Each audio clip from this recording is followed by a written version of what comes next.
Bonjour les amis. Bonjour à toutes et à tous. Voilà, je suis avec Lorraine. On va faire une petite vidéo. Voilà, on est rue du Nil. Voilà. Bon. Et en fait, je voulais raconter quelque chose à José. En fait, je voulais lui raconter que hier soir, j'ai mangé avec un groupe de copines.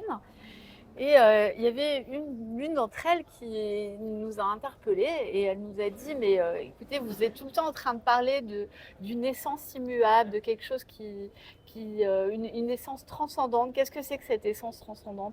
Alors je me suis dit que dans cette petite vidéo, ça serait intéressant de chercher une réponse. Mhm. Mais bon, chercher une réponse tout en sachant qu'évidemment les mots sont des doigts qui pointent, les mots vont donner une direction, mais la vraie réponse, elle est de l'ordre de l'expérience. C'est un retournement vers une expérience, vers voilà, c'est quelque chose de vivant, vers quelque chose de vivant. Donc Ok. voilà, moi j'ai pensé à un certain nombre d'arguments, José, Donc, pour, en fait, la question c'était pour répondre sur, à sa question. sur l'essence transcendante, c'est-à-dire sur ce qu'on est vraiment, vraiment en fait. Ouais, voilà, c'est ça. C'est notre identité. Elle pose la question Oui, sur l'identité. sur l'identité. Et je trouve qu'il y a quand même un certain nombre d'idées qui peuvent ouvrir vers Mhm. ça. Et une des idées, notamment, qui peut ouvrir vers ça, c'est l'idée qu'il y a quelque chose en moi qui ne change pas, quelque chose qui est toujours le même. Mhm. Et donc, moi, je me suis dit que ce serait pas mal de développer ça. Et donc, en fait, au-delà de l'âge, en fait, si dans l'instant, est-ce que je peux me donner un âge? Est-ce que je peux savoir quel âge j'ai? Alors, c'est clair qu'on est dans une société où tout le monde connaît son âge.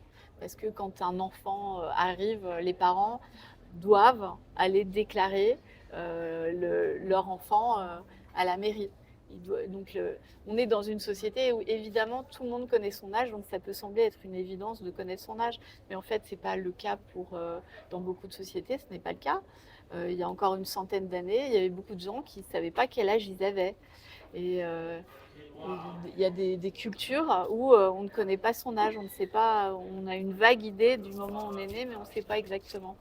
Donc, Donc en fait, on n'a pas d'âge.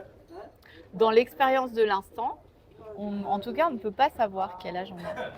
Ça, je pense que pourquoi est-ce que c'est comme ça? Parce que l'âge, eh bien finalement, c'est l'âge du corps.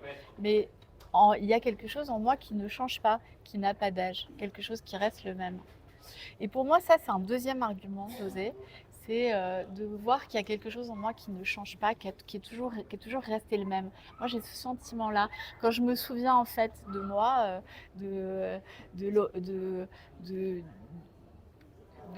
des expériences de vie que j'ai eues, eh bien, j'ai ce sentiment de toujours être le même, hein. Qu'il y a quelque chose Mhm. qui reste, hein, en fait. Et qu'est-ce qui reste? C'est ça la question. Mhm. Est-ce que c'est le corps? Ben non, le corps ne change, il change constamment en fait. Le corps de la petite fille que j'étais quand j'avais 8 ans et le corps actuel, ça n'a rien à voir. Ce sont deux choses complètement différentes. Et il y a autre chose aussi, c'est les idées que j'ai, les pensées que j'ai. On pourrait penser que c'est ça qui reste, c'est une sorte de cohérence, dans la pensée, cohérence dans les opinions, mais la, la Lorraine de 8 ans avait des idées complètement différentes de la Lorraine d'aujourd'hui. Pourtant, il y a quelque chose qui reste. Qu'est-ce que c'est que ce quelque chose qui reste? Mhm. Oui, je suis d'accord avec ces deux arguments en fait.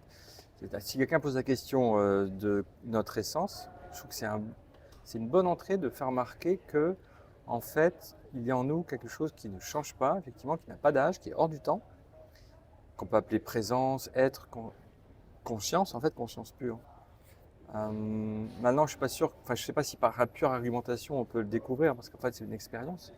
Au moins, ça donne une piste. Ça donne une piste, et c'est vrai que les idées changent, les pensées changent, les opinions changent, les désirs changent, les émotions changent, les corps changent constamment, tout change en nous, sauf, sauf ce qui est témoin du changement, sauf ce qui observe le changement, c'est-à-dire la conscience, Oui, tout à fait. le soi en fait. Ouais.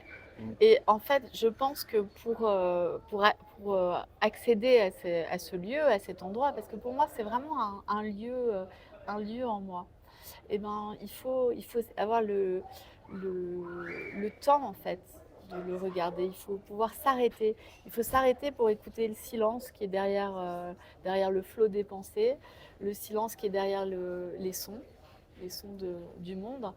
Il faut s'arrêter voilà, pour retourner son attention sur ce regard. Le regard aussi ne change pas. T'as pas l'impression que le regard ne change pas? Le regard ne change pas du tout. Le contenu du champ visuel change, bien sûr, d'instant en instant. C'est chouette d'ailleurs.